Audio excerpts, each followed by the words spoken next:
ભારતમાં 90% લોકો રિટાયરમેન્ટ સુધી પહોંચે ને ત્યારે એમની પાસે માત્ર 50 લાખ અથવા તો એના કરતાં પણ ઓછા રૂપિયા ભેગા હોય છે.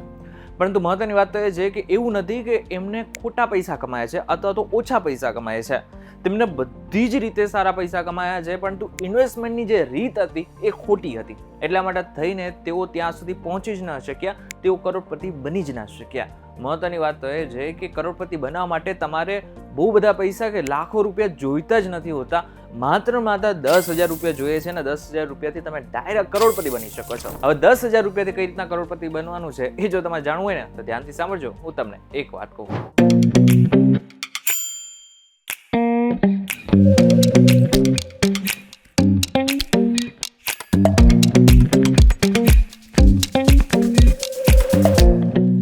એક વખત કમાવાનું સ્વાગત છે અને હું છું આપનો દોસ્ત કરણ ચડોતરા. હવે આરબીઆઈ નો રિપોર્ટ પોતે એમ કહે છે કે ભારતમાં 65% લોકો એવા છે કે જે લોકો ઇન્વેસ્ટમેન્ટ માટે સેવિંગ એકાઉન્ટ અથવા તો એફડી ઉપર વિશ્વાસ રાખે છે.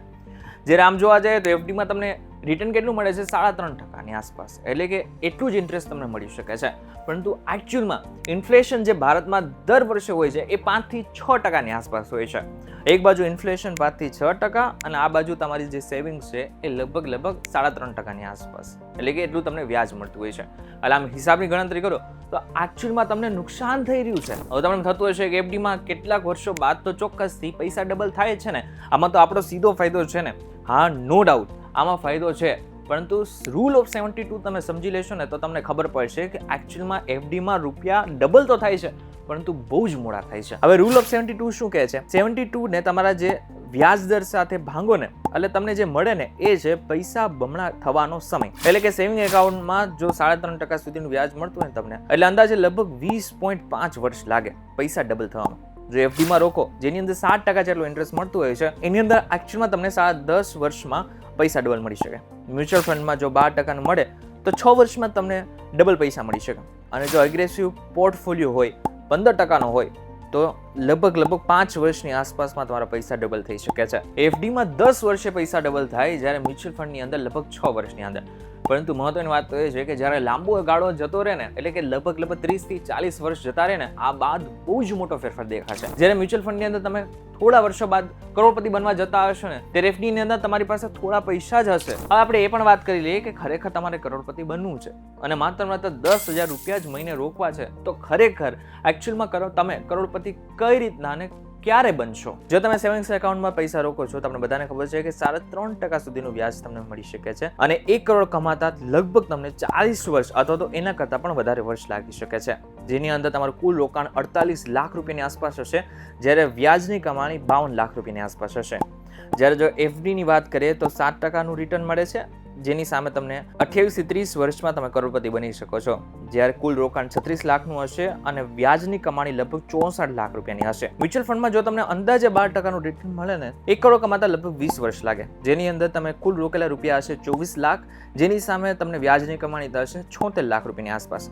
પરંતુ જો તમે એગ્રેસિવ ફંડ્સમાં ઇન્વેસ્ટમેન્ટ કરો છો જેની અંદર અંદાજે 15% વ્યાજદર હશે તો ચોક્કસથી 17 વર્ષની અંદર જ તમને 1 કરોડ રૂપિયા મળી શકશે અને જેની અંદર તમારું કુલ રોકાણ 20,40,000 હશે, જેની સામે વ્યાજની કમાણી 80 લાખ રૂપિયાની આસપાસ હશે. અને જો એક્ટિવ અથવા તો ડાયવર્સિફાઈડ ફંડની વાત કરીએ લાર્જ, ફ્લેક્સી અને સ્મોલ કેપની તો પોટેન્શિયલ 15 થી 18% રિટર્ન પણ મળી શકે છે. પરંતુ આની પહેલા પણ તમારે એ સમજવું પડશે કે તમારી ઉંમર એકચ્યુઅલમાં કેટલી છે અને રિસ્ક લેવાની કેપેસિટી કેટલી છે. જેટલી તમારી ઉંમર ઓછી એટલી તમારી રિસ્ક લેવાની કેપેસિટી વધારે. જો તમે 25 વર્ષ સુધીના છો તો 75% ઇક્વિટી અને 25% ડેપ્ટ એટલે કે એફડીમાં તમે રોકાણ કરી શકો છો અને 35 વર્ષ અથવા તો એના કરતાં વધારે છે 65% ઇક્વિટી અને 35% ડેપ્ટમાં ઇન્વેસ્ટમેન્ટ કરી શકો છો અને 50 વર્ષ અથવા તો તેનાથી વધારે છો તો 50% ઇક્વિટી અને 50% ડેપ્ટમાં તમે ઇન્વેસ્ટમેન્ટ કરી શકો છો. હવે આપણે 10,000 મહિને તમને ખબર પડી ગઈ હશે કે 10,000 મહિને તમે ઇન્વેસ્ટમેન્ટ કરો તો કેટલા વર્ષે તમે કરોડપતિ બની શકો છો.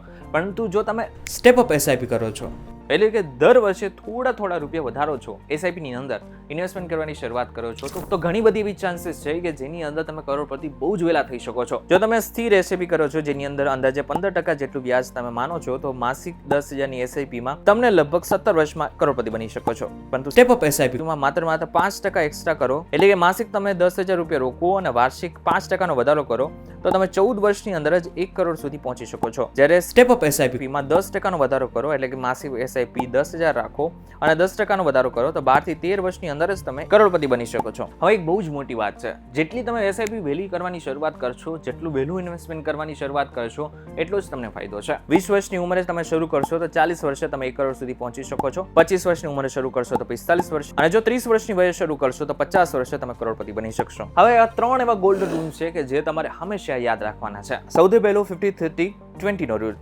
ઇન્કમનો 50% નીડ્સ એટલે કે ખાવા રહેવા, 30% વોન્ટ્સ એટલે કે એન્ટરટેનમેન્ટમાં અને 20% સેવિંગ્સ અને ઇન્વેસ્ટમેન્ટમાં. એટલે કે જો તમારી 30,000ની સેલેરી છે તો 6,000 ઇન્વેસ્ટમેન્ટ કરશો તો 1 કરોડ લગભગ 27 વર્ષમાં થઈ જશે. બીજો રૂલ, તમારી પાસે ઇમરજન્સી ફંડ હોવું જરૂરી છે. જેટલું તમારે દર મહિને ફિક્સ જેટલો ખર્ચો છે, માની લો કે મારો જે ફિક્સ ખર્ચો છે એ 20,000 રૂપિયા છે, તો મારી પાસે 3 મહિના અથવા તો 6 મહિનાનું મારી પાસે ઇમરજન્સી ફંડ હોવું જરૂરી છે. અને ત્રીજો રૂલ, ધીરજ અને ઓટોમેશન. એસઆઈપી ને ઓટો ડેબિટ કરો. ઇમોશનલ ડિસિઝન ટાળો. 2008 માર્કેટ ક્રેશમાં નિફ્ટી 60% ઘટ્યો. 2010 સુધીમાં ફૂલી રિકવર્ડ પ્લસ ગ્રોથ મળ્યો. જેમને એસઆઈપી ચાલુ રાખી હતી તેમને 2014 સુધીમાં 3 ગણું વધારે રિટર્ન મળ્યું. એટલે આમ કેલ્ક્યુલેશન કરીએ તો એફડી અને બાકી બીજી જગ્યા ઉપર તમે ઇન્વેસ્ટમેન્ટ કરો એના કરતાં એસઆઈપીમાં ઇન્વેસ્ટમેન્ટ કરો એ વધારે ફાયદાકારક છે. પરંતુ હંમેશા યાદ રાખો કે કરોડપતિ બનવાનું સપનું બધાને હોય છે, પરંતુ કઈ રીતના ઇન્વેસ્ટમેન્ટ કરવાનું છે ને તમારી નાનામાં નાની રકમ ઇન્વેસ્ટમેન્ટ કરવી હોય ને તો એક વખત ખાસ કરીને તમારે જે ફાઇનાન્શિયલ એડવાઇઝર હોય ને એમને મળીને કોઈ પણ વસ્તુ કરજો, જેનાથી આગળના સમયમાં તમને કોઈ પણ પ્રકારનો લોસ ન જાય. આ વિડીયો તમને કેવો લાગ્યો અમને જરા કમેન્ટ કરીને ચોક્કસ કહેજો. વિડીયો થકી જો તમને કોઈ ઇન્ફોર્મેશન મળે તો વિડીયો લાઈક અને શેર જરૂરથી કરજો તથા જ ઇન્ફોર્મેટિવ વિડીયોઝ માટે પીટીવી ડિજિટલ સાથે જોડાયેલા રહેજો.